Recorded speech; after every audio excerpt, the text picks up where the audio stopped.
अस्सलाम वालेकुम नाज़रीन, मुल्क एक बार फिर दहशतगर्दी का शिकार है और ऐसे में आज वज़ीर आज़म शहबाज शरीफ साहब और फील्ड मार्शल सैयद आसिम मुनीर साहब ने बन्नू का दौरा किया, जिसमें दहशतगर्दी के हवाले से अहम इजलास में शिरकत की।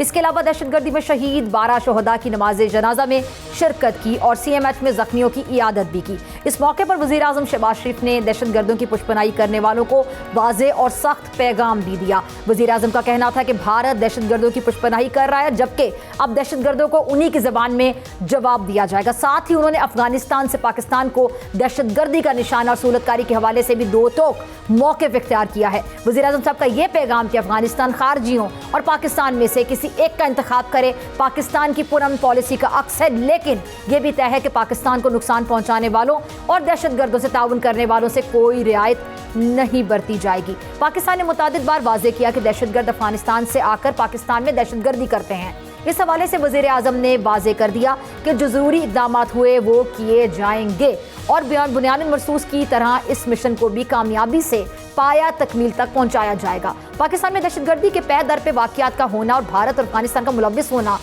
इंतहाई खतरनाक साबित हो रहा है। दहशतगर्दी के नासूर से निपटने के लिए किन इक़दामात की ज़रूरत है और इन इशूज़ पर बात करने के लिए मेरे साथ मौजूद हैं अब्दुल्ला हमीद गुल साहब। अब्दुल्ला भाई, वज़ीर आज़म और फील्ड मार्शल ने ये जो दौरा बन्नू किया है, इस हवाले से मैं ज़रा जानना चाहूँगी, भारत अफगानिस्तान का जो नेक्सस है सर, ये पाकिस्तान में दहशतगर्दी में काफ़ी देर से मुलव्विस है, तो अब हमें मज़ीद क्या इक़दामात करने होंगे, क्योंकि ये तो बाज नहीं आ रहे। बिस्मिल्लाहिर्रहमानिर्रहीम। बहुत शुक्रिया डॉक्टर फिजा आपका। देखें, बहुत ही अफसोसनाक वाक़या है। इसमें यकीनन हमारे 12 बेहतरीन सिपाही जो है वो शहीद हुए हैं और एक दफ़ा फिर पाकिस्तान फौज ने यह साबित कर दिया कि हमेशा की तरह वो मुल्क की सरहदों की हिफाजत के लिए अपनी जान जो है वो कुर्बान करने के लिए कभी भी दरेग नहीं करते। दूसरी जानिब जो है 35 दहशतगर्द जो थे उनको जहन्नम वासिल किया गया। इसमें कोई शक व शुबा नहीं है कि भारत जो है वो बाकायदा एक डिस्ट्रॉयर शी पैक के नाम से एक शेल कायम किए हुए है और उसका काम ही यही है कि $1 बिलियन के साथ वो दहशतगर्दों को फंड कर रहे हैं। लेकिन चंद चुभते हुए सवालात हैं। पहला सवाल यह है कि ये सेटल्ड एरिया है। बन्नू जो है ये कोई ऐसा एरिया नहीं है कि जो सेटल्ड ना हो। वैसे तो अब फाटा के मर्जर के बाद सब जो है वो सेटल्ड एरिया समझे जाते हैं, लेकिन 600 अरब जो है जो दिया गया पिछले चंद सालों में खैबर पख्तूनख्वा हुकूमत को काउंटर टेररिज्म डेवलप बिल्डिंग के लिए और इसी तरीके से जो पुलिस की डेवलपमेंट के लिए, वो वहां खर्च होते हुए नजर नहीं आ रहे। नंबर 1। नंबर 2 ये है कि नेशनल एक्शन प्लान के जो 16 नुकात जो कि सूबाई हुकूमतों के हवाले किए गए थे, उन्होंने उसके ऊपर अमल दरामद क्यों नहीं किया। तीसरी बात यह है कि अगर उन्होंने अमल दरामद नहीं किया और capacity building of the institution नहीं की गई, तो मुझे बताएं कि ये शुहदा का खून किसकी गर्दन के ऊपर है। Somebody has to be accountable. देखिए ना, एनफ इज एनफ। इंडिया कर रहा है, मान रहे हैं, लेकिन क्या इंडिया को कोई रोकने वाला है? क्या राजनाथ सिंह का एक्सेप्टेंस का बयान नहीं मौजूद कि वो दहशतगर्दी करवाता है? क्या अभी जो अजीत डोवल का बयान मौजूद नहीं है? क्या खुद नरेंद्र मोदी जो है उसने नहीं किया? मसला यह है कि ये सारी बातें डॉक्टर फिजा, आप जो है ना, आप ये टीवी पे बारहा बोल रही हैं। आप एक छोटी सी लड़की थी जब से आपने मीडिया पे शुरू किया और आप ये बात कहती रही, लेकिन जब सालाना मेडल मिलने की बारी आती है 23 मार्च को और 14 अगस्त को, तो फिर पता नहीं शरीक सफर तो जो थे नहीं उनको जो है वो मेडल मिल जाते हैं। बहरहाल ये, लेकिन मैं आपको बताना ये चाहता हूं कि असल मसला क्या है। असल मसला यह है कि अमेरिका का $10 बिलियन का असला स्टेट ऑफ द आर्ट जो है वो अफगानिस्तान में छोड़ के गए हैं। अगर हम तालिबान को मोरद इल्जाम ठहराते हैं, जो कि ठहराना चाहिए, तो तालिबान के साथ जो अमेरिका है वो भी तो गारंटर था ना दोहा मुज़ाकरात के अंदर। अमेरिका को भी चाहिए कि वो ये कहे कि जनाब ये जो दहशतगर्दी जो मामलात चल रहे हैं इस पे पाकिस्तान की मुआवनत करना चाहिए उनको अमली तौर पर। $700 मिलियन कोएलिशन सपोर्ट फंड जो अमेरिका ने हमारा देना था वॉर ऑन टेरर का, वो आज तक हमें नहीं दिया। इसी तरह से 19 हेलीकॉप्टर जो वो लेके आए थे, जो उस टाइम पे हमारी सरहदों को गार्ड किया करते थे, पाकिस्तान आर्मी एविएशन के जेर शाया चल रहे थे। जब वो अमेरिका वहां से 2021 में इनखला करके गया तो वो भी अपने साथ लेता चला गया, जिसकी वजह से एक बड़ा वजह यह है कि नाइट विजन और सर्वेलेंस इक्विपमेंट ना होने की वजह से हमें ये दहशतगर्दी के एक अफरियत से जो है पाला पड़ा हुआ है। तीसरी जानिब जो है वो अमेरिका ने मगरिब ने बाकायदा BLA और जो ये ऑर्गेनाइजेशन है मजीद ब्रिगेड, इसको दहशतगर्द करार दिया। लेकिन इनकी लीडरशिप जो है वो इस टाइम पे बैठी हुई है या तो अफगानिस्तान में या फिर जनीवा में बैठी हुई है। क्या उन लोगों को गिरफ्तार किया गया? क्या उन लोगों के सोशल मीडिया अकाउंट बंद किए गए? क्या हाकाल जैसी जो तंजीमें हैं जो कि सोशल मीडिया पे BLA का मौकफ पेश करती हैं, क्या उन लोगों को बंद किया गया? क्या इनके जो अबेटर्स थे, इनके सपोर्टर्स थे, फाइनेंसर्स थे, क्या उनके ऊपर जो है किसी किस्म की कोई पाबंदी या उनके ऊपर कोई सफरी पाबंदी या उनके अकाउंट्स को जो है बंद किया गया? अगर नहीं किया गया तो देखें फिर ये तो बात गलत है ना। फिर हमें इंडिया तो है हमारा दुश्मन है, हमें मालूम है, किसी को ढका छुपा नहीं है। और शायद जितना डॉक्टर फजा ने जो है भारत के परखच्चे उड़ाए हैं शायद ही किसी ने उड़ाए हों, लेकिन इन सब के बावजूद क्या इंडिया रुक रहा है? क्या उसको इंटरनेशनली किसी ने लगाम डाली? क्या जाफर एक्सप्रेस के सानिया के बाद किसी ने उसको जो है ये कहा कि जनाब तुम जाफर एक्सप्रेस के पीछे थे, तुम्हें जो है वो हम जो है वो तुम्हारे साथ सिफारती पाबंदियां लगाएंगे, इक्तसादी पाबंदियां लगाएंगे, दिफाई पाबंदियां तुम पर लगाएंगे? किसी ने कोई काम किया? क्या उनको इन सबको पाबंदियों को भी छोड़ दें? किसी ने, किसी मुल्क ने इंडिया के सिफारतकार को बुला के एहतजाज रिकॉर्ड करवाया कि तुम दहशतगर्दी पाकिस्तान में करवा रहे हो? ये है चंद वो तल्ख बातें जो मेरे ख्याल में यहां करना जरूरी है। अब जो हम दहशतगर्दी के हवाले से कर लेते हैं, बलोचिस्तान हो या खैबर पख्तूनख्वा हो, ये दहशतगर्दी में अभी हालिया जो इंटरनेशनल वो इंस्टीट्यूट ऑफ स्ट्रेटेजिक स्टडीज गालिबन इस्लामाबाद की रिपोर्ट आई है कि 74% टेररिज्म बढ़ गया है। और इससे पहले जो हमारे निगरान वजीर आजम थे अनवारुल हक काकड़ साहब, उन्होंने कहा था कि 66% टेररिज्म में इजाफा हुआ। यानी कि अफवाज पाकिस्तान देखें, नेशनल एक्शन प्लान को मेरी बहन एक डेकेड गुजर गया है, ओवर अ डेकेड। जनरल राहील शरीफ साहब के दौर में नेशनल एक्शन प्लान मुरतब किया गया था। अब इसको जो है कई साल गुजरने के बाद अगर उस पर अमल नहीं हुआ तो फिर ये जो लोग जो सिक्योरिटी फोर्सेस के, पुलिस के, FC के, रेंजर्स के, इंटेलिजेंस के, ब्रिगेडियर बर्की जैसे ISI के शहीद लोग जो थे, इनका खून किसके गर्दन के ऊपर है? जिन लोगों ने सब कुछ होते हुए अमल दरामद नहीं किया। कानून की कमजोरी मौजूद है। ये शटल्ड एरिया है। जब वो पहले फाटा का इलाका था और बात थी, लेकिन अब बन्नू जो है वो तो हमेशा FTR के रेंज में नहीं आता था। मेरे पास जरा वक्त की कमी है, मुझे ब्रेक की तरफ भी जाना है। आपकी मौजूदगी का फायदा उठाते हुए आज एक बड़ी स्टेटमेंट दी वज़ीर साहब ने, बड़े वाज़ेह अल्फाज में उन्होंने जो कहा है कि खारजियों और पाकिस्तान में से एक का इंतखाब किया जाए। बिल्कुल दुरुस्त है, ये तो बात कही, लेकिन हर बार क्या धमाके जब होते हैं या इस तरह से वाकयात होते हैं, मेजर अदनान साहब की शहादत होती है, अजीम था वो मुजाहिद, तो मुझे ये बताइए कि हम हर बार इसी किस्म के बयानात नहीं सुनते कि अब जो है रियायत नहीं बख्शी जाएगी। ये बड़ा सीधी सी स्टेटमेंट है, बड़ी मेरे ख्याल से बड़ी गहरी बात है कि अफगानिस्तान को बराह रास्त से वाजे करके कह दिया, क्लियरली कह दिया। अफगानिस्तान वही अफगानिस्तान जिसको अमेरिका ने जो है पिछले खुद एक्सेप्ट किया कि हमने $18.5 बिलियन उनको जो है 2021 के बाद दिए।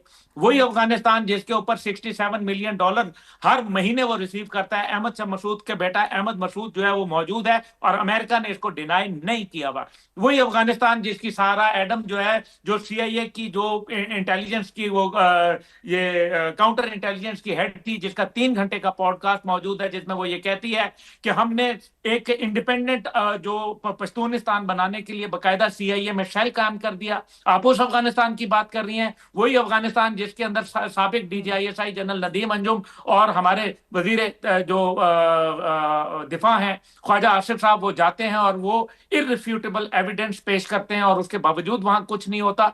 देखिए ना, अफगानिस्तान को किसी ने तो जो है वो डालना है ना। अगर दोहा एकॉर्ड में उनके साथ एक मुज़ाकरात हुए थे जिसमें कहा गया था कि पाकिस्तान समेत खित्ते के ममालिक के ऊपर जो है वो आप हमला आवर या दहशतगर्दों की आमाजगाह नहीं बनने देंगे, तो आज वहां क्यों हो रहा है? आखिर कोई गारंटर तो होना चाहिए ना। जब दोहा मुज़ाकरात के नतीजे में इनखला हुआ था तो इसका खमियाजा पाकिस्तान क्यों भुगते, मेरी बहन, क्यों भुगते? सही। देखिए मसला यहाँ यह है, $10 बिलियन का इक्विपमेंट वहां मौजूद है। ट्रंप साहब आए, उन्होंने कहा मैं अपना जो है वो असला वापस लेके जाऊंगा। क्या ले लिया उन्होंने? क्या कोई एक वेपन भी वहां से अफगानिस्तान वापिस तो से अभी गया? फिलहाल क्या नहीं ले हकीकत सके, लेकिन वो असलहा दहशतगर्दी की कार्रवाइयों में इस्तेमाल हो रहा है।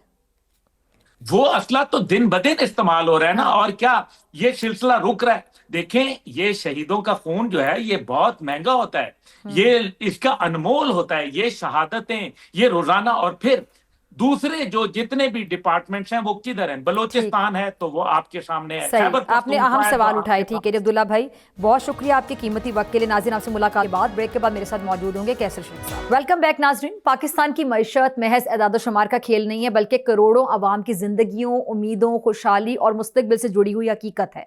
मुस्तहकम मईशत मुल्क की खुद मुख्तारी, दिफा, समाजी तरक्की और आलमी बकार की जामिन होती है, जबकि कमजोर मईशत न सिर्फ दाखिली मसाइल को जन्म देती है बल्कि बैरूनी दबाव को भी बढ़ा देती है। बदकिस्मती से पाकिस्तान की मईशत दहाइयों से अदम तसलसल, गलत तरजीहात, सियासी अदम इस्तेहकाम और मौसमियाती बहरानों का शिकार रही है। मईशत को सहारा देने के लिए हुकूमत को मुतादिद सख्त फैसले करने पड़े, मगर सवाल यह है कि हुकूमत के इन मुश्किल फैसलों के असरात आखिर आम आदमी तक कब पहुंचेंगे। हालिया सैलाब ने लाखों एकड़ पर खड़ी फसलों को तबाह कर दिया। ज़राई ज़मीनें पानी में डूब चुकी हैं और गंदम, चावल, कपास जैसी अजनास की तरसील बुरी तरह से मुतासिर हुई है। इसका बराह रास्त असर है वो अशय खुरोनोश की कीमतों पर भी पड़ रहा है। इसके साथ साथ सियासी अफरा तफरी और हुकूमतों की तब्दीली ने माशी पॉलिसियाँ भी मुतासिर की हैं। और हुकूमत की जो माशी समत है वो किस हद तक सही है, दुरुस्त है? सख्त फैसलों से आम आदमी को आखिर कितना रिलीफ मिला है, मिला भी है, नहीं मिला? इन्हीं तमाम माशी और सियासी मामला पे बात करने के लिए मेरे साथ मौजूद मेहमान मौजूद हैं। कैसर अहमद शेख साहब, किसी तारुफ के मोहताज नहीं, बहुत शुक्रिया शेख साहब वक्त देने के लिए, ज्वाइन करने के लिए। सबसे पहले मैं बात करना चाहूँगी कि सैलाब की जो तबाहकारियाँ आपके सामने वो जारी हैं और हुकूमत ने कितना तखमीना लगाया, आखिर कितना नुकसान हुआ है? क्योंकि ख़ासतौर पर अगर हम किसानों की बात करें, वो तो बड़ा गिला कर रहे हैं और गिला उनका एक हद तक बजा भी, वो कह रहे हैं हमारा बहुत ज़्यादा नुकसान हुआ, फसलें तबाह हुई हैं। बिस्मिल्लाहिर्रहमानिर्रहीम। डॉक्टर साहबा, ये सैलाब जो है, पहले भी सैलाब आते रहे हैं पाकिस्तान में, लेकिन ये जो आपको आवाज़ आ रही है मेरी, ये सैलाब जो है ना बहुत ज़्यादा वाफर पानी आया है इसमें हर जगह। एक रेला आया पहले बहुत बड़े सैलाब का, मसलन हमारे इलाके से चनाब का जो चंजोट मेरे ज़िले में, वहाँ उसके पुल पे 8,55,000 का क्यूसेक का रेला आया, जो इससे पहले बहुत अरसे से पिछले कई दहाइयों में नहीं आया। तो वैसे तो सैलाब रेगुलर आ रहे हैं और हमने अभी एग्रीकल्चर इमरजेंसी और क्लाइमेट चेंज इमरजेंसी का लास्ट कैबिनेट मीटिंग में अनाउंसमेंट की है, लेकिन हमें उसका प्लान करना चाहिए ना। देखिए, आखिर सैलाब तो दूसरे मुल्कों में भी आते रहे, उन्होंने उसका खातर खा उसका बेहतरी के लिए सदेबाब किया है। तो ये जो नुकसान है, मैं एक्सटेंसिवली गया हूँ अपने इलाके में और मैंने 4 दिन वहाँ गुजारे हैं, 2 बार जाके वहाँ, और मैं फिर अब कराची आया हूँ, फिर जाऊँगा 2-3 दिन में। और हम पूरा फुल फ्लेज लगे हुए हैं इस वक्त। ये हमारे इलाके की जो डिस्ट्रिक्ट की मैं आपको बताऊं कि उन्होंने पेश खैमा ये किया कि सबको पहले वार्न कर दिया और बहुत ज़ोर से उनको कहा कि आपको निकलना पड़ेगा, नहीं तो आपको नुकसान होगा। तो जिस तरीके से वार्न किया, लोग बाहर आ गए। और चंजोट डिस्ट्रिक्ट में तो सिर्फ 2 हलाकतें हुई, जो कि वैसे भी रूटीन में कुछ हो गई होंगी, लेकिन अब जो बाकी हमारे ढोर डंगर है वो भी आ गए। अभी नुकसान हो रहा है फसलों का और उनके घरों का। घरों में भी पहले से कम नुकसान हुए कि लोगों को अब तजर्बा हो गया था कि सैलाब क्योंकि मुसलसल आ रहे थे, तो उन्होंने अपने घर ज़रा ऊंची जगह पे बनाए।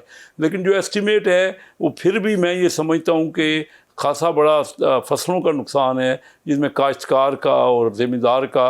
और वो हुकूमत हमारे यहाँ काम बहुत दिन रात कर रहे हैं, चौकस हो गए। हम खुद, हमारी टीमें लगी हुई हैं, हम उसको जो हेल्थ के लिए वहाँ हमारे कैंप लगे हुए हैं और लोगों को खाना पहुँचाया, मुखैर हज़रात भी कर रहे हैं इसमें।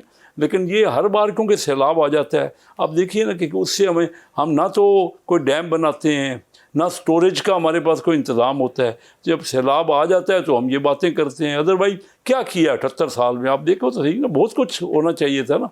हम तो आपस में, क्योंकि मुख्तलिफ पॉलिटिकल पार्टियों का पॉइंट ऑफ व्यू डिफरेंट है, मुख्तलिफ सूबों का पॉइंट ऑफ व्यू डिफरेंट है, हम एक ही फोरम पे बैठ के इसका सदेबाब नहीं करते, और नहीं तो अदरवाइज एक रिज़ल्ट नहीं आ रहा ना। देखो चीन, अभी लास्ट वीक मैं वहाँ से आया हूँ, उन्होंने 700 मिलियन लोगों को, 70 करोड़ लोगों को गुर्बत से निकाला है, और हमारे यहाँ गरीब लोगों की तादाद में इजाफा हो रहा है, और ये सैलाब से तो लोगों का और बुरा हाल हुआ है। तो मैं उन लोगों में हूँ, मैं हर तकरीबन प्रोग्राम में ये बात करता हूँ।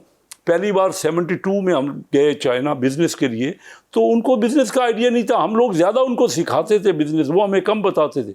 और आज ये हाल हुआ है कि वो दुनिया की सबसे बड़ी आलमोस्ट इकानमी हो गई है, अमेरिका के तकरीबन बराबर हो गए हैं। और आज से कोई 30-40 साल पहले अमेरिका 8 गुना था। तो उन्होंने एक मेहनत की है, प्लानिंग की है, सब ने मिलजुल के काम की है। हालांकि ना वहाँ डेमोक्रेसी आप देख रहे हैं, वहाँ तो डेमोक्रेसी नहीं है। हम तो यही बात करते हैं इलेक्शन ठीक, बिल्कुल इलेक्शन ठीक होने चाहिए, इसमें तो कोई दो राय नहीं है। लेकिन आप बताइए ना, और हमारी अफवाज जो काम कर रही हैं इस वक्त, आप देख रहे हैं कि दहशतगर्दी के हमले हो रहे हैं, और कमांडर इन चीफ की तरह हमारे जनरल साहब, हमारे फील्ड मार्शल साहब ने काम किए, सबको मिला के काम किया। इसी तरह हमें अपने सिविलियन लोगों को, सारी पार्टियों को इस अदाब में जो बहुत बड़ी दहशत, बहुत बड़ी तकलीफ वाला मामला हुआ है सैलाब का, मिल के काम करना पड़ेगा ना। अगर इंडिविजुअली काम करेंगे, अभी भी देखिए ना, अक्सरियत तो किसी एक पार्टी की है नहीं। जो इलेक्शन हुए और जो उसके रिज़ल्ट हुए, जब तक तमाम पार्टियों का इत्तेहाद नहीं होगा, ना तो कोई डैम बन सकेंगे, ना स्टोरेज हो सकेगा। अभी वक्ती तौर पे हम बात करेंगे, लोगों को कुछ रिलीफ दे देंगे। इंडिया जो 10 गुना हमसे बड़ा दुश्मन है, जिसका 10 गुना बजट है हमारे बजट से, तो वो तो समझता था कि बिल्कुल हमला कर देंगे और जो कोई पाकिस्तान के ऊपर हम तसल्लुत जमा लेंगे। तो हमारे पूरी अफवाज ने मिल के काम किया है ना। और जो आप देख रहे हैं कि एक मुनज़्ज़म तरीके से काम हुआ है। जो है ना, वो तभी काम हो सकता है अगर हम मिलजुल के काम करें। तमाम एयरफोर्स ने, हमारी नेवी ने, हमारी आर्मी ने ये काम किया है, और वो कमांडर इन चीफ जैसा हमारे फील्ड मार्शल ने उसमें रोल प्ले किए कि मिल के इकट्ठा किया उनको। अभी भी हमें चाहिए कि हमारे जो भी लीडरशिप है, हम सबको अपने अख्तलाफात भूल के उन लोगों का ख्याल कर। मैं अपने इलाके में जाता हूँ, वो कहते हैं क्या हमारा ही मुकद्दर है कि हमारे इलाके में रोज़ सैलाब आ जाता है, और कोई आप क्या करते हो, हम आपको वोट देते हैं, सीधा यही कहते हैं। लेकिन हम क्या करें, अब बताइए, हम आपस में अपने झगड़ों से ही फारिग नहीं हुए, हम तो एक दूसरे के खिलाफ बातें करें, मुल्क का मिल के तो सोचते नहीं है। शेख साहब, आप खुद एक मिनिस्टर हैं, आप खुद एक सीनियर सियासतदान हैं, और आप जिस जमात से हैं वही जमात इस टाइम की हुकूमती जमात है। तो आप ये बातें अगर कर रहे हैं कैटेगोरिकली, पहले तो मैं आपको दाद देना चाहूँगी, आपकी तारीफ करना चाहूँगी कि एटलीस्ट आप एक्सेप्ट कर रहे हैं, आप एडमिट कर रहे हैं कि हाँ हमारे से यहाँ पे गलती हो रही है। बीइंग अ पॉलिटिशियन आप इसको डिफेंड नहीं कर रहे, आप अपनी गलती को मान रहे हैं। लेकिन कौन समझाएगा बाकी सब जो नहीं समझ रहे, जो इस इशू पे भी सियासत करते हैं? तो आपकी ऑफ द रिकॉर्ड, बिल्कुल ऑफ द रिकॉर्ड होती है हमारी कैबिनेट जो है हमारे। देखिए ना, इस वक्त हमारे प्राइम मिनिस्टर दिन रात कोशिश कर रहे हैं, जिस जगह कोई भी मामला है वहाँ पहुँचते हैं, मेहनत हो रही है। लेकिन ये तो आप थिंकिंग एंकर हैं। जी हाँ, मैं आपको बताऊँ ना, आप सोचने वाली एंकर है ना, और मुझे बड़ी खुशी होती है आपके साथ प्रोग्राम करके। देखिए, ये परमानेंट हल नहीं है जैसे आपने कहा। अब जब तक हमारा कोई एक पार्टी की अक्सरियत तो है नहीं हमारे मुल्क में, या तो लोग किसी एक पार्टी को दे दें और वो मुसलसल 5 साल हुकूमत करे, और फिर हमारे इदारों से भी हमारे तल्लुकात ठीक रहें। हम तो टसल बना लेते हैं हर जगह। लेकिन ना क्या है, हमारा बजट कुछ नहीं है। मैं तो आपसे कह रहा हूँ कि चाइना ने जो तरक्की की है सबके सामने है ना। उनके यहाँ इलेक्शन तो होते नहीं है। 35 साल उन्होंने डबल डिजिट 10% से ज़्यादा डबल डिजिट ग्रोथ करके सारी दुनिया को दिखा दी है। आज अमेरिका की आंखें खुल गई हैं, अक्का बक्का रह गए ना कि किस तरह उन्होंने क्या किया। एक सबक हमें सीखना चाहिए कि उन्होंने मिल के एज ए कौम, 150 करोड़ लोगों की कौम है, उन्होंने मिल के काम किया है। हम नहीं कर पा रहे। हम तो हमें अभी भी तो सीखना। ये चीज़ें जो होती हैं वार्न करती है, अल्लाह ताला की तरफ से वार्निंग है। और हमने ये जो बिलावल भुट्टो जरदारी ने कहा ठीक कहा, और हमने उस पर अमल किया ये कैबिनेट में कि हमने एग्रीकल्चर एमरजेंसी और क्लाइमेट एमरजेंसी का मैं कह रहा हूँ कि हम अपनी अफवाज से ही सबक सीख लें। वो इकट्ठे हैं ना, उन्होंने मिल के काम किया है ना। अच्छा, एक और टॉपिक मैं आपकी मौजूदगी का जरा फायदा उठाना चाहूंगी शेख साहब। ये जो काबीना इजलास में वज़ीर आज़म साहब को बताया गया था, शुरू में जो खबरें थी कि जी मुल्क में चीनी वाफिर मिकदार में मौजूद है, बाद में फिर बहरान पैदा हुआ। आप इस पर खुलकर हमेशा बात करते हैं, अभी हाल ही में भी आप बात कर रहे थे। तो देखिए बात यह है कि जो बिज़नेस के डिसीजन होते हैं ना, मैंने भी सारी ज़िंदगी तकरीबन 58 साल हो गए बिज़नेस, और मेरी फैमिली को 145 साल से बिज़नेस। जो बिज़नेस डिसीजन होते हैं ना, वो जजमेंट होती है, उसमें गलती भी हो सकती है। तो बात यह है कि हमें तो बताया गया कि वाफर मिकदार में चीनी अवेलेबल है, और प्राइम मिनिस्टर साहब ने बार बार ये तंबीह की कि किसी सूरत में भी कीमत नहीं बढ़नी चाहिए, एक्सपोर्ट तब इजाज़त दी।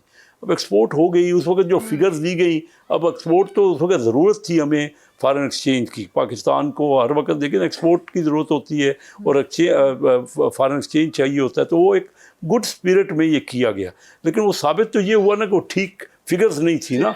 जब एक्सपोर्ट हुई तो कीमत इतनी बढ़ गई, तो कीमत तो नहीं बढ़नी चाहिए थी ना। हालांकि कैबिनेट को तो एश्योर कराया गया, जब हमने फैसला किया तो हमें एश्योर कराया गया कि कीमत नहीं बढ़ेगी। ये तो रिकॉर्ड की बात है। तो बहरहाल कहीं ना कहीं, लेकिन बिजनेस जजमेंट में ज़रूर गलतियां भी होती हैं, बेहतर काम भी होता है, तो ये काम में कुछ कोताही रह गई। तो फिर बाद में जो बहरान पैदा हुआ, बाद में फिर जो हुआ, आप क्या कैसे फिर वही देखें ना, एक्सपोर्ट हुई, अब क्वांटिटी उसमें शार्टेज हुई। जो शुगर मिल्स वाले हैं वो तो उनका एक, हम बिजनेसमैन, मैं बिज़नेस को समझता हूँ ना। मैं आज से 38 साल पहले Karachi chamber of commerce industry का प्रेसिडेंट। तो मिल के हम अपने मफाद में अगर काम करते रहेंगे, मुल्क का मफाद नहीं सोचेंगे। हमने तो उस वक्त सब ने मिल के फिगर यही दी ना, नहीं कुछ नहीं होगा और हम कीमत को भी स्टेबल रखेंगे, लेकिन हुआ तो वो नहीं ना। तो बहरहाल मैं तो ये समझता हूँ कि ऐसी चीज़ें हुकूमत के कंट्रोल में होना ही नहीं चाहिए। इसको फ्री कर दें, बिल्कुल ओपन रखें मार्केट में। जिस तरह अब गंदम का सूरत हाल है कि पहले कीमत इतनी कम हो गई तो जो गुरोर को तो कोई इसमें मिला नहीं। अच्छा शेख साहब, देखिए हमारे यहाँ ये जो माफिया है, जो चीज़ों को स्टॉक करता है, फिर बहरान पैदा हो जाता है, हर चीज़ का फ़ायदा उठाया जाता है। अफसोस के साथ कहूँगी कि अद्वियात तक का जब बहरान पैदा हो जाता है, ऐसी अद्वियात, किसी की ज़िंदगी मौत का मामला होता है, कोई ज़िंदगी मौत के दरमियान कश्मकश में होता है, और अद्वियात तक जो हैं वो भी गायब कर दी जाती हैं, उसका बहरान पैदा हो जाता है। ये माफियाज जो हैं, इन पर हाथ क्यों नहीं डाला जा सकता? क्या इतने स्ट्रांग होते हैं, इतने पावरफुल होते हैं? चलो अपनी जगह पे हमेशा ताकतवर होते हैं, उनकी मोनोपोली होती हैं, लेकिन उसका सिस्टम भी तो है ना। ये हमारे यहाँ जो बना हुआ है कि जो नहीं होना चाहिए, और ये हमारे यहाँ देखिए ना मोनोपोली के ख़िलाफ़ जो बना हुआ है, तो उसका रोल कुछ नहीं रहा ना। मोनोपोली के वो तो जब हम सब निज़ाम में आपस में मिलजुल के काम करते होना, तो ये चीज़ें फिर हुकूमत अगर नहीं कर सकती तो नहीं होना चाहिए ना, फिर प्राइवेट सेक्टर में आना चाहिए। हमारे यहाँ पूरा निज़ाम है कि जो ये मोनोपोलीज बनती हैं उसके ख़िलाफ़। लेकिन मैंने जब स्टैंडिंग कमेटी फाइनेंस का चेयरमैन था तो देखता था आज तक कुछ नहीं हुआ किसी का, और केसेस हो जाते हैं, वो लोग अदालतों में चले जाते हैं, अदालतें 20-20 साल उन केसों को लिंगर ऑन करती हैं और कुछ फैसले नहीं हो सकते। तो सिस्टम्स में बेहतरी आएगी, लेकिन उसमें हम सब पॉलिटिकल पार्टियों को भी सब पहले मिल के एक लाया अमल बनाना पड़ेगा। ये आप दुरुस्त कह रहे हैं कि माफियाज जो हैं हमारे यहाँ पावरफुल हैं बिजनेसमैन, और ब्यूरोक्रेसी का भी अपनी जगह पे बहुत ज़्यादा मजबूत है। तो वो सब देखना पड़ेगा ना कि किस तरह हम और बेहतर कोशिश कर रहे हैं। प्राइम मिनिस्टर साहब बहुत मेहनत कर रहे हैं, हमारी कैबिनेट कर रही है, लेकिन अभी भी फ्लाज तो है ना, जिसमें ये आपने दवाइयों का, अद्वियात का कहा। अगर अद्वियात की आप कीमत मुकर्रर ही रखेंगे, उनको किसी सूरत में हम बढ़ने दीजिए, इस पर भी हमने कैबिनेट में पूरा डिस्कस किया है। मुझे शेख साहब इस बात से बड़ा दुख होता है कि पहले चीज़ों को नायाब कर दिया जाता है, लोग स्टॉक कर लेते हैं, सिचुएशन सूरत हाल का फ़ायदा उठाते हुए। बड़ी अफसोस के साथ कहूँगी, ज़मीर मरा होता है तभी कोई इस तरह की हरकत कर सकता है। उसके बाद फिर उसको ब्लैक में फ़रोख्त किया जा रहा है। तो ये जो हमारे इदारे हैं ना, उनको प्रॉपर काम करना है ना। मैंने तो आपको बता दिया कि मोनोपोली के ख़िलाफ़ जो हमारे सर दावे तो सारे करते हैं, बड़ा काम कर रहे हैं। आज तक किसी के खिलाफ कितना फैसले हुए हैं जो है, जो कि अपना कर लिया जाता है, पूरा मोनोपोली की जाती है और कंट्रोल किया जाता है, तो उसके ख़िलाफ़ तो इदारे हैं, लेकिन वो फिर कोई भी उनके ख़िलाफ़ कोई बात होती है तो कोर्ट में चले जाते हैं और कोर्ट में भी वो केसेस रुक रहे रहते हैं। तो ये इसी तरह ये चीज़ें तो अहम हैं। उसी का जो इम्पेक्ट हो रहा है आपके सामने है कि जो गंदम में हुआ, जो चीनी में हुआ, जो अद्वियात का आप जिक्र कर रही हैं, तो इम्प्रूवमेंट की गुंजाइश है और कोशिश होती रहती है।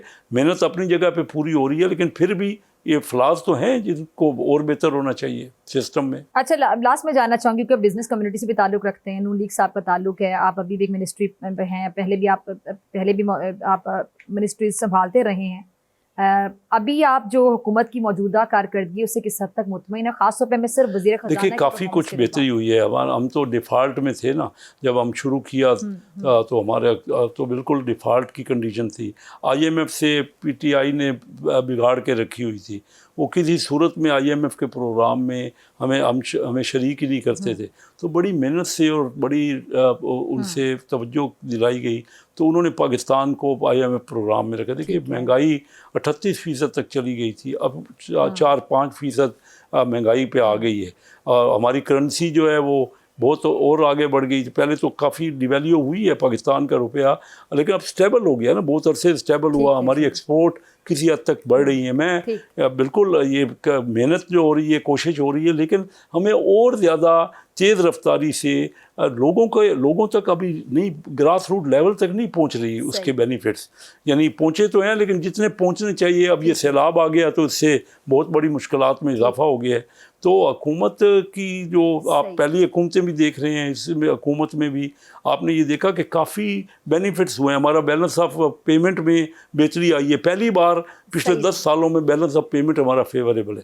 लेकिन ये लॉन्ग टर्म्स है ना, अभी लोगों की मुश्किलात में ग्रेजुअली आहिस्ता आहिस्ता बेहतरी आएगी। शेख साहब, वक्त की कमी, मुझे आपका शुक्रिया अदा करना है। बहुत शुक्रिया आपके कीमती वक्त के लिए। नाज़रीन, आपसे मुलाकात होगी ब्रेक। वेलकम बैक नाज़रीन। पाकिस्तान आज एक बड़ी कुदरती आफत की लपेट में है। दरियाओं की तुगयानी, मानसून की मुसलसल बारिशें, इंतजामी खराबियों ने सैलाब को एक बदतरीन इंसानी अलमिया की सूरत में बदल दिया है और दरियाए रावी, सतलुज, चनाब में सैलाब के नतीजे में हजारों देहात भी ज़ेरे आब आए, लाखों अफराद मुतासिर हुए। एक तरफ सैलाब जहां लोगों के लिए बेपनाह मुश्किलात लाया है, साथ ही अब कई बीमारियां भी फूट पड़ी हैं। अगर मैं इस्लामाबाद रावलपिंडी की बात करूं तो आशूब चशम के हवाले से हंगामी सूरत हाल पैदा हो चुकी है। महज 3 दिन के दौरान अगर मैं बात करूं तो आंखों की बीमारियों के 2000 से ज़्यादा केसेस सामने आ चुके हैं। पेशावर में भी ये जो वबा है ये तेज़ी से फैल रही है और सैलाब से मुतासिर जो दीगर इलाके हैं, लाहौर, मुल्तान, फैसलाबाद, सियालकोट, ये भी शदीद खतरे से दो चार हैं। सैलाब के सेहत के निज़ाम पर जो असरात हैं उसके हवाले से बात करने के लिए आज मेरे साथ मौजूद हैं डॉक्टर अशरफ निज़ामी साहब। बहुत शुक्रिया सर ज्वाइन करने के लिए। डॉक्टर साहब, सबसे पहले मैं बात करना चाहूँगी कि जो इस्लामाबाद रावलपिंडी में आंखों की बीमारियों के केसेस आ रहे हैं और 2000 से ज़्यादा तादाद होगी 3 दिनों में, कैसे देख रहे हैं आप सूरत हाल को? सैलाब के बाद ये सूरत हाल क्रिएट हुई है। थैंक यू वेरी मच जी। मैं आपसे गुजारिश करता चलूं कि ये पाकिस्तान के अंदर जब भी बरसात का मौसम आता है तो अशूब चश्म, और आपने बिल्कुल दुरुस्त ये नाम लिया जो कि हम आमतौर पे ऐसा ही यूज करते हैं, कंजुगाइटिस कहते हैं कि आंखों की जो इन्फेक्शन या इन्फ्लेमेशन, वो रेडनेस ना, फिर उसके अंदर से पानी का अखराज होना, ये सारी चीजें आ जाती हैं। लेकिन अनफॉर्चुनेटली अब सैलाब है, सैलाब के अंदर जो बीमारियां उनके अंदर ये आंखों का अशूब चश्म it is one of the diseases. लेकिन इसके साथ हमें GI जो है कि मैदे की और पेट के अमराज, जो पेचिश के अमराज हैं, उनका भी सामना और स्किन डिजीज के साथ होंगी। लेकिन हेंस आज आप उनके तस्करा अशूब चश्म की खातिरी कर रही हैं, तो ये वायरस जो है ये कोविड-19 से भी ज्यादा खतरनाक है। जैसे कोविड के अंदर आप जानती हैं कि जिस तेजी के साथ वो वायरस फैलता था, ये अशूब चश्म की वायरस भी उसी तरह से तेजी से ही फैलती है। इसके लिए अब अवेयरनेस की हमारा एहतियाती तदाबीर, जी मैं चाह रही थी अब जरा बताएं कि एहतियाती तदाबीर सब क्या इख्तियार करें? अगर घर में किसी एक को हो जाता है इन्फेक्शन तो दूसरे से इन्फेक्शन को कैश ना करें, उसके लिए क्या करना है? जी बिल्कुल, आपने दुरुस्त कहा। और इसके अंदर ये जरूरी नहीं है कि किसी को अगर इन्फेक्शन हो गया तो उससे कैसे बचना है, इससे ज्यादा इंपॉर्टेंट है। और हमने चूंकि अभी नया कोविड-19 के इससे बचने, आपको नहीं पता कि कोई जो शख्स आप जिससे आप ला रहे हो, जिससे मिल रहे हो, बातचीत कर रहे हो, आंखों में आंखें डाल के बात कर रहे हो, तो उसके साथ कैसा और क्या हो सकता है। इसके लिए एहतियात जो है हर एक शख्स से एहतियात करने की जरूरत है। और एहतियात इसके लिए जो आम है, आपने जैसे फरमाया कि ऐनक का इस्तेमाल करना चाहिए। डार्क ऐनक जो ज्यादा बेहतर है, डार्क ग्रीन हो या इसके जाता है कि खांसी मुअस्सर और वो इरिटेट नहीं करती, जबकि आप इसके साथ इफेक्ट हो जाता है। हाथों को बार बार धोना चाहिए। और हम एज अ डॉक्टर्स ये हमेशा अपील करते हैं सैलाब के लिए भी और बाकी इन दिनों बरसात के लिए भी कि अपने आप हाथ को ज्यादा से ज्यादा धोएं। अब हम थोड़ा सा और आंखों पे भी ज्यादा हाथ ना लगाए जाएं। डॉक्टर साहब मैं जरा ऐड करना चाहूंगी इस पे रहनुमाई जरा फरमाइएगा कि आम हालात में भी बीइंग अ डॉक्टर आप ये एडवाइस करते होंगे कि अपने हाथों को आंखों में ना मला जाए। लोग अक्सर आंखों को मल रहे होते हैं, हाथ लगा रहे होते हैं, आपको नहीं पता कि आपके हाथ साफ हैं, आपने टेबल पे हाथ रखा हुआ है, आपने कुर्सी पे हाथ रखा हुआ है। आपको हाथों को बार बार आंखों तक नहीं लाना चाहिए। आप दुरुस्त फरमा रही हैं। इसके साथ एक तो आंखों को जैसे हमारे मलने की आदत है, सुबह उठे अक्खा मलियां और पैर को मली जी जी मली आपने। जी जी। और दूसरे कि हम तो आजकल तो चले ये टिश्यूज जो है ये एक हमारा फैशन बन गया है कि एक टिश्यू भी जब आप यूज करते हैं, I am not talking about के जो रुमाल आप यूज करते हैं आजकल, तो रुमाल को बिल्कुल भी यूज नहीं करना चाहिए। और अगर आप उसके साथ ये यूज कर रहे हैं तो यूज करने की खातिर ये जरूरी है कि आप अपने जो टिश्यू यूज करते हैं उसको दोबारा से यूज ना करें। टिश्यू को सिर्फ एक यूज करें और उसको डिस्पोज और उसको जला दें, उसको जलाएं, क्योंकि वायरस उसके अंदर ये मौजूद होती है। लिहाजा आपकी बात को मैं आगे बढ़ाना ही चाहूंगा कि आंखों को नहीं मलना चाहिए। कपड़े के तौलिए या उसके साथ जो इन्फेक्टेड आदमी है जिसको कि आंखों का अशुभ चश्म हो चुका है, घर के अंदर वैसे ही नॉर्मली हाइजीन के लिए जरूरी है कि एक तौलिया, लेकिन हमारे यहाँ चूंकि जो लोअर मिडिल क्लास और हमारे जनरल जो देखा जाता है कि एक तौलिया और उसको बहुत सारे दोस्त आप या घर वाले जो वो इस्तेमाल करते हैं हाथ साफ करने के लिए, तो कम से कम कर ही लेते हैं कि कोई बात नहीं, it is not issue of the कोई बात। अभी हर एक को बचना चाहिए और बचना ऐसे ही चाहिए जैसे कि हम अज खुद इन्फेक्टेड हैं और जिसके साथ हम मिल रहे हैं खुदा न खास्ता वो भी इन्फेक्टेड है। मैं सस्टेनेबल सैनिटाइजर अपने साथ रखें और अपने हाथों को हर बार आप अगर धो नहीं सकते तो सैनिटाइजर का इस्तेमाल जो वो किसी हद तक इसको यकीनी तौर पे वो बचा अच्छा डॉक्टर साहब, ये जब बरसात होती है, अब खासतौर पर हम सैलाब की बात कर रहे हैं, तो सैलाब के बाद जाहिर बात है कुछ बीमारियां जो कि फूट पड़ना बड़ा एक नेचुरल होता है और उसका फिर तदारुक कैसे किया जाना चाहिए, एहतियाती तदाबीर क्या हो सकती हैं, आप आगाह कर रहे हैं। तो आपकी मौजूदगी का फायदा उठाते हुए आपने स्टार्ट में भी कहा कि जीआई इशूज भी आ रहे होते हैं, गैस्ट्रो इंटेस्टाइनल जो इशूज होते हैं, बहुत से लोग हैं जिनको डायरिया हो रहा है, पेट के मसाइल प्रॉब्लम्स हो रही हैं, स्टमक बहुत से लोगों का अपसेट है। तो इस हवाले से मैं चाहती हूँ ज़रा आगाह कर दीजिएगा कि उसमें क्या क्या एहतियाती तदाबीर इनको बरतनी चाहिए, किस किस तरह के फूड प्रोडक्ट्स को बिल्कुल फिलहाल कुछ अरसे के लिए छोड़ देना चाहिए या क्या करना चाहिए। आपने दुरुस्त कहा। देखिए उसके लिए एक तो जो फ्रिज आइटम्स हैं जो भी वहां पे हमारे फ्रिज के अंदर रखे उसको कतई तौर पे सिर्फ उतनी हांडी बनाए जिसका कि आप इस्तेमाल कर लेते हैं, फ्रेश यानी बनाई जाए ताजा आइटम्स को गर्म करके। फिर इसके साथ जो क्रीम के जो हमारी जो चीज वगैरह यूज करते हैं उससे इज्तनाब करना चाहिए। जो हमारी सब्जियां हैं used to speak as a doctor कि जिस सैलड का इस्तेमाल, लेकिन सैलड को बहुत साफ सुथरे पानी के साथ धोने के बाद ही है। आपके सवाल में से मौजूदगी का फायदा उठाते हुए, जो मिट्टी के हंडिया में खाना बनता था पुराने ज़माने में, अभी भी नानियाँ दादियाँ परदादियाँ जिनकी जिंदा हैं माशाल्लाह हयात हैं, उन वो क्या करती हैं कि मिट्टी के वो सालन बर्तन में जब सालन बनता था उसका बड़ा हवाला दिया जाता है कि जी बड़े अच्छे तरीके से हल्की आंच पे खाना बनता था। अब जो खाना प्रेशर कुकर में मिनटों में तैयार हो जाता है वो घंटों में तैयार होता था, उसमें मोहब्बत भी होती थी और बड़े प्यार से उसको तैयार किया जाता था, आहिस्ता आहिस्ता वो तैयार होता था। और जाहिर बात है जितना टाइम लेके खाना तैयार होगा अच्छा तैयार होगा। तो वो जो मिट्टी के बर्तन होते हैं, एज अ डॉक्टर आपको लगता है कि उसका इस्तेमाल भी दोबारा किया जाना चाहिए? क्योंकि मैंने देखा कि लोग ऑर्गेनिक की तरफ मूव कर रहे हैं, लोगों को इस चीज़ का बड़ा ख्याल है कि अब हम ऑर्गेनिक प्रोडक्ट्स की तरफ स्विच कर जाएं। जैसे आपने कहा कि जो चूल्हे वाला निज़ाम ज़्यादा बेहतर था, माइक्रोवेव को लोग कह रहे हैं जी गुड बाय, तो अब हमें बाकी जो ऑर्गेनिक की तरफ या रॉ फॉर्म की तरफ चीज़ें हैं उस तरफ जाना चाहिए, तो मिट्टी के बर्तनों का इस्तेमाल भी करना चाहिए। देखिए मैं तो समझता हूँ कि जरूर करना चाहिए। उसकी वजह आप इस्लामाबाद हुक्मरानों में रहती हैं तो वहां पे यदि देखें अगर किसी भी होटल में जाएं तो वो छोटी छोटी हांडियां जो है बनाते भले खाना सर्व किया जाता है। जी जी जी। तो it is in a fashion. और फिर लकड़ी का वो चम्मच, रशिया के अंदर तो ऐसा था की मैं बात करूं तो वहां पे जो सूप पीने के लिए चम्मच और बड़े खूबसूरत उनके ऊपर रंग बिरंगे किस्म के फूल निकाल के, और वो जो बर्तन हमारे हैं यकीनी तौर पे उनके साथ है। और अगर पित्तल के भी होते तो उसकी भी वो करवाई जाती थी अंदर से, वो सफेदी है उसको कहा जाता है, मुझे अभी नाम से नहीं है। लेकिन ये सारी मैं समझता हूँ कि ये हमारी पॉजिटिव और अच्छी चीजें थी। इसी तरह से पानी मटके के अंदर रख के जो पीते थे, जो लस्सी पीते थे, ये सारी चीजें आज भी उनकी अफादियत अपनी जगह पे मौजूद है। और साइंस वो कहते हैं ना कि 160 आप करते रहो और नया वही होता है जो पुराना भूला हुआ होता है। So this is what I believe that अरे स्टैंड्स सर, आपने ट्रू। लस्सी का जिक्र किया, अब मेरे पास आखिरी 1 मिनट है, मुझे आपको शुक्रिया अदा करना है। लस्सी के हवाले से कुछ लोग कहते हैं बरसाती मौसम में लस्सी को अवॉइड करें, इस चीज़ को अवॉइड करें, कुछ अरसा ये चीज़ ना खाएं। ज़रा आगाह कर दीजिएगा। हमारे यहाँ एक तो होते हैं कि डॉक्टर होते हैं और एक वो कहते हैं ना नीम हकीम खतरा जान, कि कुछ लोग खुद ही डॉक्टर बने होते हैं, खुद ही हकीम बने होते हैं और वो सिर्फ मशवरे दे रहे होते हैं बढ़ चढ़ के। तो डॉक्टर अक्सर कहते हैं, बल्कि मुझे याद है एक डॉक्टर साहब के पास मैं गई तो उन्होंने कहा कि मैंने ना यहाँ पे मेरा दिल चाहता है मैं लिख कर लगा दूं कि जो गूगल से सर्च करके आएगा उसकी फीस डबल होगी, क्योंकि बहुत से लोग जब मरीज बन के जाते हैं तो वो डॉक्टर को बता रहे होते हैं नहीं सर ऐसे है, क्यों आपने कहाँ से देखा, मैं तो गूगल से देखा था। मैं समझता हूँ मैडम ये फीस डबल करने वाली तो बात ठीक नहीं है। मजाक में की थी उन्होंने सर, ऑफ कोर्स मजाक में बात की जी, क्योंकि डॉक्टर को जाकर आप डॉक्टरी सिखाएंगे, आप मरीज बन के गए, आप बता रहे मैंने गूगल पे सर्च किया था कि ऐसे नहीं है ऐसे, तो डॉक्टर तो सर पकड़ के बैठ जाएगा मेरे पास क्या करने आए हो। चलें, not going to be on that debate। ये लस्सी के लिए मैं अर्ज करता जाऊं कि एक लस्सी देखें जो बर्फ वाली जो कि बाजार से हम लस्सी खरीदते हैं, यकीनी तौर पे वो मैं समझ ही लेनी चाहिए। एक तो जो बर्फ है वो किस पानी से बनी हमें उसका अंदाजा नहीं, फिर उनके हाथ कैसे हैं उसका भी हमें अंदाजा नहीं। हेपेटाइटिस हमारे यहाँ फैला, फिर गैस्ट्रो का भी है, तो उसके लिए वो बाजारी लस्सी तो ठीक नहीं है। लेकिन अगर देहात के अंदर लोग देखते हैं वो नमक डाल के उसके साथ पी जाती है, तो मैं समझता हूँ वो चाटी वाली लस्सी जो स्टिल दैट स्टैंड्स ट्रू। जी, बहुत शुक्रिया डॉक्टर अशरफ निज़ामी साहब आपके कीमती वक्त के लिए। नाज़रीन, इसी के साथ मुझे दीजिए इजाज़त, आपसे मुलाकात होगी इंशाल्लाह कल सेम टाइम सेम चैनल। अगर ज़िंदगी ने वफा की, दुआ में याद रखिएगा, अपना बहुत ख्याल रखिएगा। अल्लाह निगहबान।